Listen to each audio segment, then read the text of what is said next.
Boom, welcome back to the TNEC cast. Your man Shuff with the Weapon K. And like we always say, we are the TNEC cast. Another uh technical difficulty free episode. Let's go, let's go, Hopefully, let's go. hopefully, don't jinx it. I know, right? Again, thank you everybody for tuning in and tapping in. The comments have been great. We've been able to pick up a lot of different things to be able to use, to talk to you guys. The housekeeping, like, comment, subscribe. Then you see the TNEC on demand down below, because we're actually starting to take some things from TNEC on demand as well, because we're getting some, not as much chatter as we would like, but from that chatter we're finding out some things that people are trying to understand when it comes to fitness and fitness as a whole. There's a lot of different things that go into fitness, so we're able to help in many different ways. So with all that being said, Mr. Weapon K, how are you feeling? I am chilling, my boy. Prep is going good. Everyone woke up this morning. Life is great. I have no complaints. But just perfect segue talking about how life is great into the topic today. It was last Thursday or the Thursday before last, where I was doing like a high incline press. I hit one rep and I felt a little pull on my pec. And did I tell you this? Nah. Yeah. And I went down for the second one. It was 275. Went up for the second one, and that's when I killed it. I racked it real quick because I thought I was this close to tearing my pec. Like, I have the video on my camera still of, you can see my face. Like, I'm laughing because so perfect. Just change the subject real quick. There was a UAV and drones flying over us whenever I was deployed in PSAP. Right, we're inside of a bunker, and all of a sudden, all of us hear impact in 3 minutes. And then you see all of our tactical vehicles that we're supposed to be on leave completely empty. They just left us there in the bunker. And in that moment, this is from SpongeBob. It's like, what if we take the living area and push it over there? If anyone remembers that, please, give me a thumbs up in the comment section. And at that moment, everyone laughed. Everyone rejoiced. And it was just like, that was pretty funny. This shit ain't really that bad. If this is it, this is it. The same thing as if I was doing that. I laughed because I was like, I was this close of ending prep, potentially my career, just like that, on the first exercise. And it's over. No redos, nothing. And that's when I realized that you really have to take every day seriously, man. Every session. Like, this is a privilege to go in there. It was a privilege to come home from my deployment. People come back with blown off legs and everything. There are old people that wish, like, yo, if I could have one more good session in the gym, dog. Give me one more good session where my back doesn't hurt. One person, Ronnie. I know Ronnie is just like, bro, if you just plot me back in like 99, 2000, dog, I would love it. Just plot me back just one day. Let me feel it again. But you really don't, unless you appreciate it now, like later down the road, you're going to be reminiscing. Mm-hmm. You can't take you cannot take it for granted. And I was talking to my client two workout sessions ago, and he was like, so you compete? Like, yeah. And I was like, yeah, I'm going for my pro card and everything. And then he was just like, okay, but what happens after that? I was just like, I'm blessed to even be in here today. It's like, I'm 1,000. I love planning. I love having a vision. But if you're not appreciative of the now and being like, bro, I could die tomorrow. This could be the last podcast. But as long as you attack it like that, like you're bound to put your best foot forward. Just like that. It's like that saying, people do the YOLO, you only live once. Wrong. You live every day, you only die once. You know what I mean? So you got to live, you got to take advantage of all, like when we say take advantage, I mean it in a good way. One thing I always say, if you got your health and your freedom, every day is an opportunity to get better or change your situation, whatever it is. When you get a lot of people that, unfortunately get caught up in this whole the woe is me cycle. Mm-hmm. And what I mean by that is you're not taking advantage of the fact that, hey, I got a chance to do something, because it's a privilege to get old. It's a privilege to have achy knees. It's a privilege to have an achy back, because there's a lot of people, car accidents, illness, different things that didn't even get to come close to sniffing their full potential. Didn't even get to come close, and unfortunately we all in one way, shape, or form were impacted by that. And, so if you were impacted by that, you owe it to those people to continue to live your life to the fullest. Now, that doesn't mean go do dumb stuff, and I'll bring it back to you. Every serious lifter has had a point where they've come real close to an injury. Yeah. Now, let me rephrase that again. Every serious lifter. Just because we're moving different kinds of weight and things like that, where, you're putting yourself, at a little bit of risk. And the fact that you had the wherewithal to not try to push through, say, oh, let me put this back, because a strain and a tear are two totally different things. Don't get that confused, people. Mm-hmm. A strain, you take a week off and you're good to go, basically. Yep. a tear, like you said, that can almost end the career. Now you're talking about a weight of 275 on your chest. You don't, and we're not trying to do no scare tactics, faces of evil kind of thing. But when you're doing that, and if something snaps and that weight falls, you don't know where that weight is going to fall. Yeah. Because now it's free falling, hit you in the face. Oh my God! Now you got a torn pec and a busted face, mm-hmm. or even worse. So the fact that you said, "Oh, you gave it that one little more," and you're like, "Nope," bing, put it back. That's what I challenge. That's how a lot of people get hurt. There was, I don't know if I know you saw. It was probably within the last year. It's probably closer to a year ago. There was the guy doing the exercise and his pec snapped. They showed, like, the video was Larry everywhere. Wills, homie. Yeah. And I mean, it was crazy to see. And that's like when that happened. We're not trying to kick dirt on this man, but that's the things that you see where you're like, man, I'm privileged, I'm blessed to be able to go to the gym every day. There's a lot of people. I mean, crap. When I was sick last year, I was wishing I could go. I was wishing I could get up and not be out of breath. But at the same time, I was like, man, and so now I'm able to go 150% again. I cherish it. Even the days that suck, I cherish it because it's a privilege. It's really a privilege, and you got to treat it like that, because you never, like with anything in life, you just never know when it can be taken away. None of this shit is guaranteed for. Golly, none of this stuff is guaranteed for us. So I know, like when we talk. Like, so was it the, when you were pushing the weight that made you realize that, or kind of like what clicked to make you? It was whenever I exploded from the bottom. Got about halfway and I felt it. And then I was just like, okay, my elbow placement, because I was fucking with my elbow. My God, I was messing with my elbow placement. And I had a little bit flared out. So it was a little bit more, no, my bad. I have it tucked in. And I went down again, but I fixed it. So I flared out just a little bit more, and I still felt it. And that's when we killed it.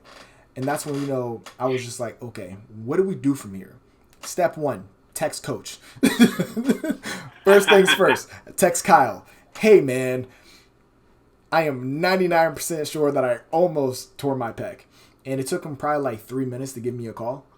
I was still in the gym because I tried to do a chest fly. No, I tried to do a push-up first.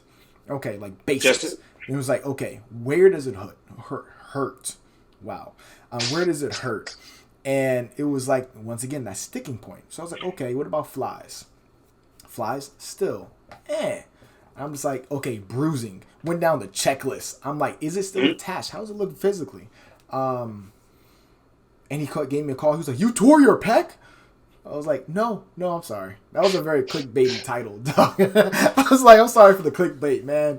I was like, you did not read that text message fully. But yeah, but after that, it was kind of like, once again, I don't.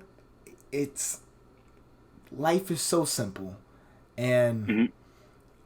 I'm happy that it happened. Be kind of, as a 25-year-old, well, any 20-year-old, you kind of forget that you're mortal. Yeah, real. It's like, ain't nobody gonna stop me, bro. Like, what? I can go all day. But this right here, this was like, bro, God can take this away from you at any given second, bro. Any second. Any second. He can take your life. He can take your career. Any second. It's a blessing to be in here, bro.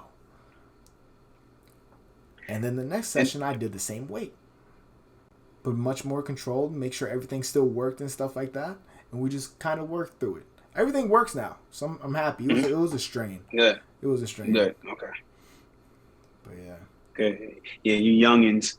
When I get a strain, I got to take a week off now. I was your age, take a couple of days off. But so it's funny because at 38, I know I'm in phenomenal shape. I know that. There's certain things that you kind of just know.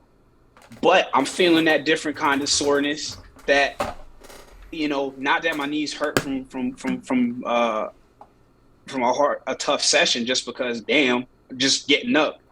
And I'm noticing, these like different little things. I'm like, so that's where I start to think about the LeBrons, the Tom Brady's that are at past their prime age, not necessarily in ability, but past their prime age. And that's like, are you able to use your mind? Because I used to be able to get from here to there in 6 seconds. Now I know it takes me 8 seconds no matter what. What can I do here to cut that angle or to make this happen? Yeah. And that's the same thing, with the gym. I've been a lot smarter. I've actually been going harder in the gym, but going just as hard with my rest and recovery. Mm-hmm. And that's been the key to not only feeling better, but honestly looking better. Mm-hmm. You know what I mean? And again, it's a privilege to be able to get to the point where you can realize that. And that's the key. We keep talking about it. It's a privilege because there's when you hit your prime, right? Most people, when I say most people, hit their physical prime from about 25 to 35. That's when, because a lot of people say 18, no, because you're still kind of becoming a man or a woman. Mm-hmm. You're still developing a little bit and everything like that. So you are really just entering your physical prime truly. Mm-hmm. I'm kind of exiting mine, which is kind of weird. You're entering as a kind of thing. But so your prime is only but so long. There are not a lot of people that excel beyond their prime physically. But the cool thing is, if you are playing your cards right, as you exit your physical prime, guess what you're entering? Your mental and earning potential prime. Mm. So now, if you look at a lot of sports, if you played your cards right, whether you're famous Peyton Manning or, somebody that you just had a 10-year career, nobody really knows who you are, and you don't necessarily try to get on TV, but you've had the earnings so that now you can actually invest that into a business, and now you're on to your next phase. Those are all privileges. Don't waste that. There's a lot of guys that go and gals that go into a sport or go into something that has to do with their physical prime. It could be modeling. It could even be music. Mm-hmm. If you're not strengthening your mind while your physical is doing what it needs to do, you're wasting that privilege of being paid a high amount for applying your trade. You know what I'm saying? And when you waste that privilege, then you get to a point, you're 45, and you're like, damn, how you talked about Ronnie wanting to plop down in 99 and 2000. You're sitting there, you're 45, and you're not old at 45. Whether you want to, you might feel old, but you're not old at 45. If you're, a reasonably healthy person, you still got another 40 years left on the planet if you're taking care of yourself, doing things right. So now you're like, you don't want to be sitting there playing that, damn, I wish I would have saved this, or I wish I would have done that.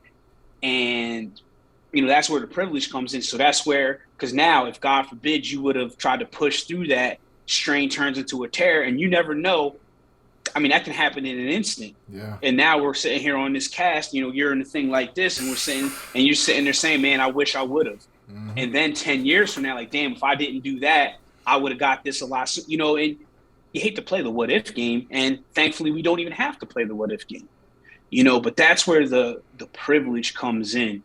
And, you know I'm privileged to be able as a job to do my passion, like, you know, fitness, bodybuilding, coaching bodybuilding, promoting all these different things that I'm extremely passionate about.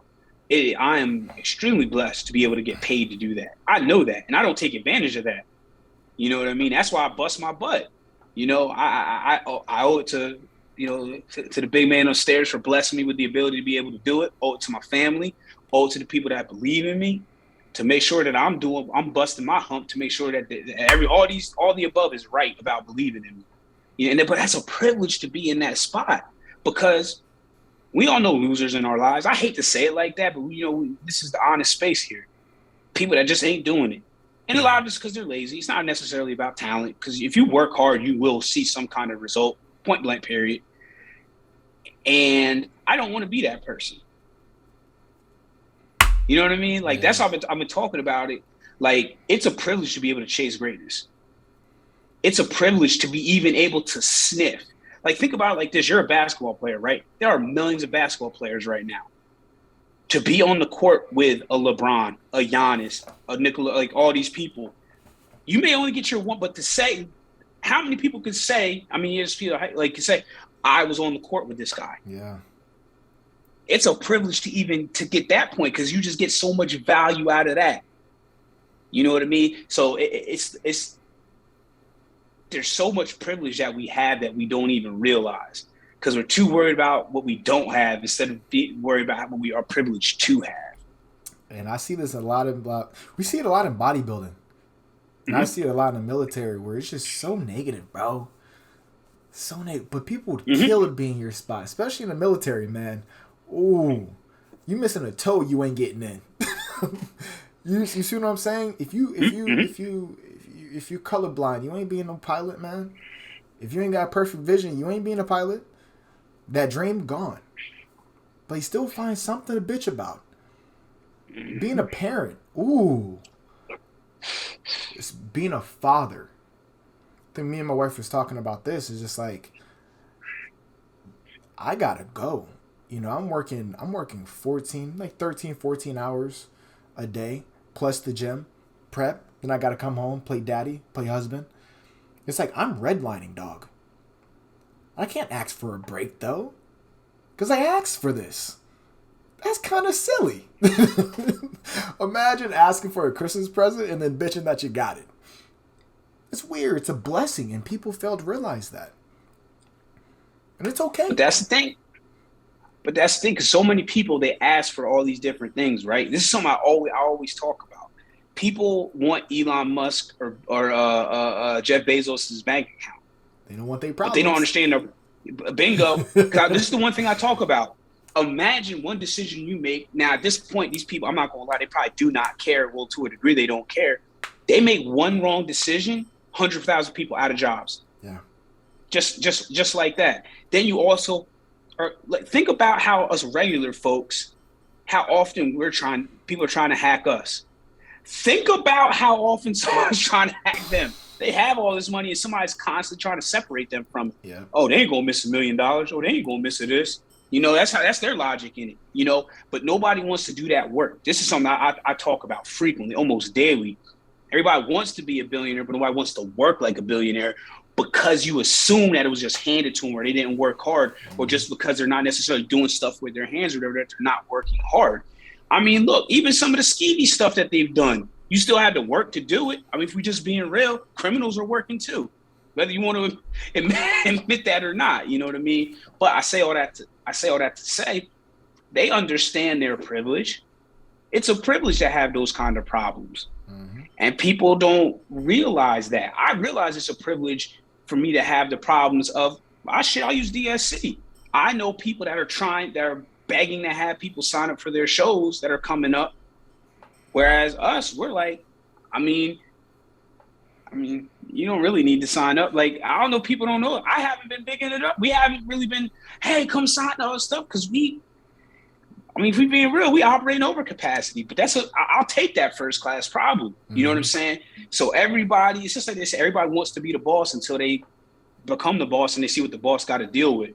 Because I'll tell a quick story. So when I was a kid, I always thought CEOs had it easy. Always thought that. Like, I just was like, man, what do they do? Because every time, when you see a CEO, even still, they're at some event or something, they just smiling and doing all this shit. So you just, golly, doing all this stuff. And you're sitting there thinking, oh, they don't do nothing. But as I got more into working, and then once I started to work for myself, I'm like, man, I could only imagine.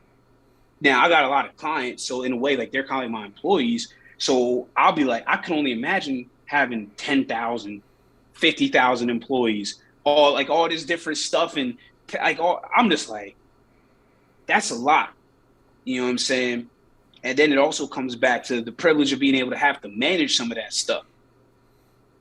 So one of the best things that I saw, and it was basically about money management. And this is about a privilege. You're privileged to have to be able to manage $10,000. You're privileged to be able to manage $50,000, because there's a lot of people that will never touch that in an accumulation of one time. They might earn it in a year, but they'll never like have it actually accumulated.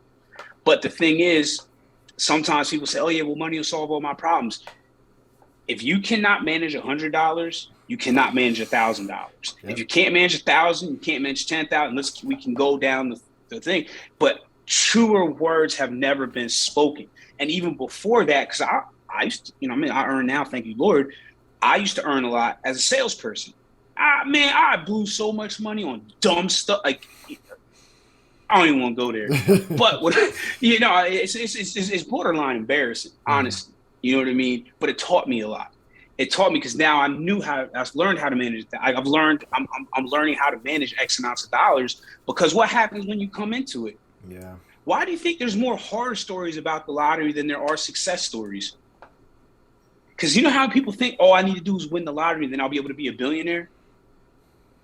I haven't heard of a story where somebody's won the lottery and then turned that into like a real opportunity beyond that money. You know what I mean? So, shout out to Spider-Man. With great power comes great responsibility. Yeah. And most people, go the Tommy Pickles route. I don't want responsibilities. You know what I'm saying? They're like, I'm out. Because, and you see this now, because you're younger than me, so you're starting to now, as a father, you're starting to kind of step into some more of these roles. And like, damn, this being an adult thing ain't what I thought it was. No joke, 7 years ago. Yeah. You know what I'm saying? You're like, oh, snap. Caught myself that time. And you're like, it hits you. But the thing is, this is what we can circle back to on it. It comes down to being able to have that privilege. I know people that didn't get a chance to graduate high school because they're not on the planet anymore. You know what I'm saying? They didn't get the privilege of having to worry about your kids, having to worry about providing for your family, worry about providing for yourself, worrying about caring for your parent, all these different things. We see them as problems, but it's actually a privilege. Life is so daggone precious. We are not guaranteed to be here. Or excuse me, wait, let me rephrase that. We are only guaranteed to be here X amount of time. That's it. You got to make the best of that time. You got to make the best of that time. Make your impact, because like most of us don't even make us. I don't even want to call it scratch. Most people, they live their life, they're up out of here, and then a few years after that, they're forgotten. Think about the Shakespeares, the Frederick Douglasses. I can go on and on. People that actually made a dent while they were here. That's my goal. When I'm gone, not just my family, I want the world to talk about me. But that's a privilege. That's a privilege. You know what I'm saying? It takes a lot of work. It takes a lot of work to have that outreach. Because you look at LeBron. LeBron is spotless. He is damn near spotless. You see what I'm saying? That's pressure. To not have one scandal, bro. And now he really can't mess up. He really can't mess up, because you look at, Kobe, RIP, had his situation in Colorado. And it took a long time to get retribution, get, kind of Back in that clear the public smoke eye, around it, yeah. and everything like that. It took a long time, but to bring it back to LeBron, I mean, nobody came into a sport with as much fanfare. Nobody before that or since. End of the day, he basically lived up to it because no matter what you feel about him, he's going to go down as one of the top 5 or 10 players ever to play this game. Yeah. I have him ranked very high on that list. Is that the cat? Yep. Getting into stuff. But so to come in with all that fanfare and basically live up to that kind of hype, it's rare for anything to live up to the hype. Yeah. I.e., Floyd Mayweather Manny Pacquiao fight. Snooze fest. Yeah. Snooze fest. You know what I mean? There's a lot of things that we thought there's a lot of hype around, and then it's like, that's it. Mm-hmm. Think about like someone like these landmarks and stuff like that, and you go, it's been built up all your life, you never be there, and you go to it, you're like, this is it. Now some of them live up to the hype. I'll give you an example. Niagara Falls, pretty daggone impressive if you haven't seen it. Yeah. Yeah, because one of those things, if you have a mind where you think about the power of stuff, which I always do, mm-hmm. and I look at that, I'm like, damn, like that's, and it just keeps on going and going and going. I'm like, that's pretty freaking impressive. Yeah. You know what I'm saying? But the Alamo was so daggone small. Because growing up, I always thought the Alamo was like this, not a palace, but like that kind of size. You see, it's like, I drove by it at first. Bro, I walked by it. I was just like, oh, that was the Alamo? I was like, all right, cool. What? Yeah, so, but, we were privileged to have this conversation talking about this. We were privileged, like, when you start changing things, I was talking to a client today about word tracking. A lot of that comes from my sales background. And he was talking about how he needs to trick himself to do something. I was like, no, don't put that negative connotation on that. You're saying you're figuring out a way to do this to help yourself. Mm-hmm. That's a positive connotation. So nothing in your body is going to go against, well, I shouldn't say it like, in a figurative way, nothing in your body is going to go against something that's trying to help you. But if you're trying to trick it, it's going to revolt against it. Just like anything. If somebody tries to trick you, like, what are you trying to, you know what I mean? Yeah. Whereas if somebody's trying to help you, you're going to be more amenable to saying, oh, okay, I'm going to get along with this, do yada, yada, yada. Yeah, so that's why, take the P's, man. Replace problems with privilege. Because I promise you, I mean, you'll say it, whether you accept it or not, that's a different story. You will say that you will take billionaire problems, or are you willing to work like one? And that's where you have to be honest with yourself. Like, I don't want billionaire problems. I don't even want millionaire problems, dog. I'll take 6-figure problems, man. Like, yo, sign me up. Smooth 200K, I'm chilling. You ain't gotta tell me nothing, dog. But you have to be honest with yourself. It's up to you. It was like, how hard do you want to work? That's it.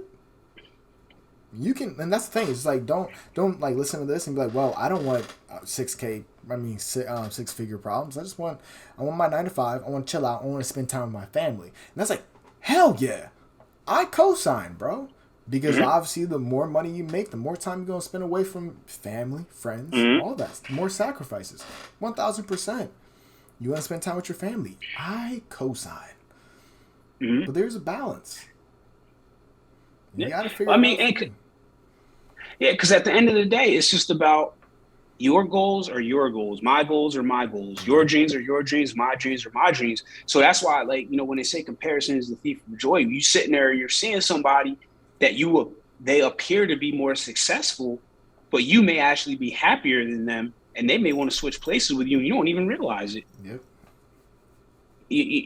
So that's why you got to stay in your lane.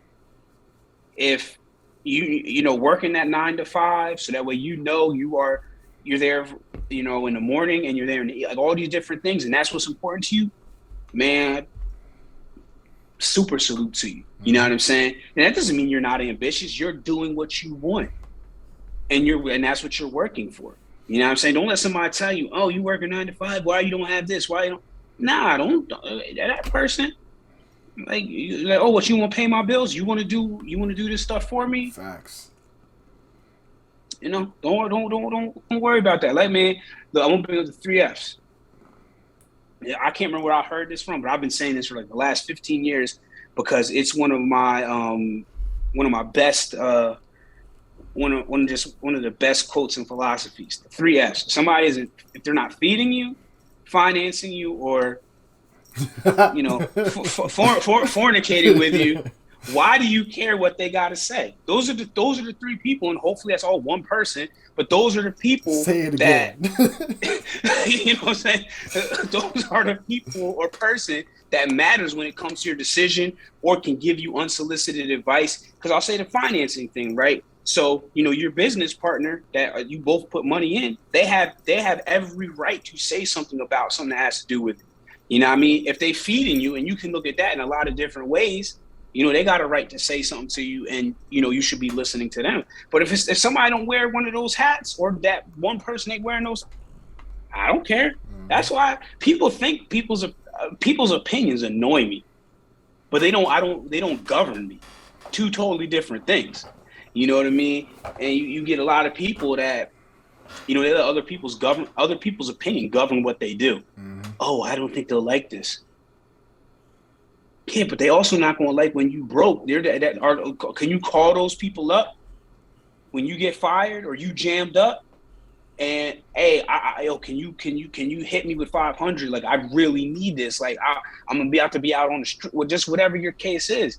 Those same people that you worrying about what they think or whatever, trust me, they ain't gonna be there for you. I know that. I've been in these situations. In my 38 years, I learned that.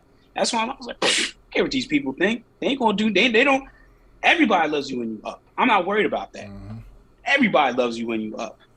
What happens when you down? I saw what happened when I got sick. Who all of a sudden turned their back on me? Who all of a sudden up and ran? I saw it, and people still won't call me crazy. You know what I'm saying? I'm like, wait a second. It's a privilege. People like, Kay, when I was down, stayed 10 toes down with me. You know what I mean? Asked me if I needed something. I remember he asked me if you could DoorDash me something. You know what I mean? I was like, no. I was like, I was so delirious. I was like, yo, I don't even know if I'm coming or going. But you know what I'm saying? But but again, it's a privilege to be able to understand and realize that. That's what I'm trying to tell y'all. I could be sitting here complaining about it and crying. Oh, they don't like me. They left me. Heck no. They did me a favor. And it's a privilege for me to be able to see that. So if you take, we've talked about a lot today and a lot of really good things, and I'm very proud of this episode. But if you take one thing away from it, is that you're privileged. And understand that, really understand that. Where Kyrie went to start this, and we're talking about privilege to be able to keep going to the gym after possibly, almost having a serious injury, to we're just talking about life as a whole, to be privileged to be able to have these problems, to be able to have situations in your life that some people would define as a problem, but you're privileged to be in that situation. Think about that. You're privileged, man. Turn your problems into privileges. You start thinking like that. I didn't even realize I was really actually thinking like that until we, embarked on this conversation. But that's the way I think, and that's why I believe I'm doing so well, man. Thank you, God. You know what I'm saying? And thank you to the people that support me, that really, ride for me. Not the ones that's riding with me. A lot of people want to ride with me. I'm talking the ones that's riding for me. I'm talking across the camera to one of them right now that I know got my back no matter freaking what. Just like he knows I got his back no matter freaking what. And that's what you need in your life. That's a privilege to have that, because there's a lot of people that's running around thinking they got this. But let me stop waxing poetic. I can go on all day about that. Well, thank you for listening.